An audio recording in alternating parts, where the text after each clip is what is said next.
Okay, so we're going to talk about the now, where, how, which is a tool, but really it's a structure which defines and underlines a lot of the things I do when I'm working with clients. So if we typically, when we start working with a client, we like to use this tool because it gives some context, but it also gives some structure.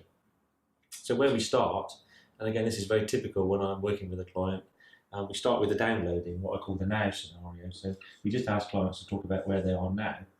And often what we find is that there are issues in the business, there are problems in the business. It's quite easy for people to express what those are, which is why we start there. But what typically happens next is the client gets very focused on that as an issue, and their priority is to try and get away from the problem. So we just want to get away from this problem as quickly as we can. There's an issue in the business, it's causing us some grief. We just want to move away from it. And the problem with that, as you can see as I'm drawing on the board, is if you're focused on moving away from the problem, there's a number of different directions that you can go in to get away from the problem. So if the priority is on getting away from the problem, there's lots of different solutions. And that may just cause you to head off in the wrong direction. So having done the now bit, what we then do is we spend a little bit of time with the client saying, well, actually, let's understand where you're trying to get to. So where do you want to go?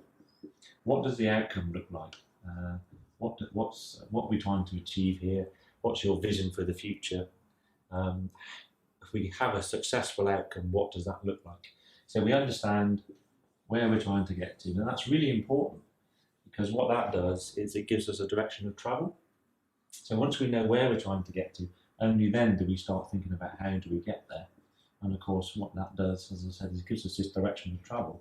So to make sure that when we try and fix the problem, how we're going to fix the problem, make sure we're going in the right direction to get to where we want to go.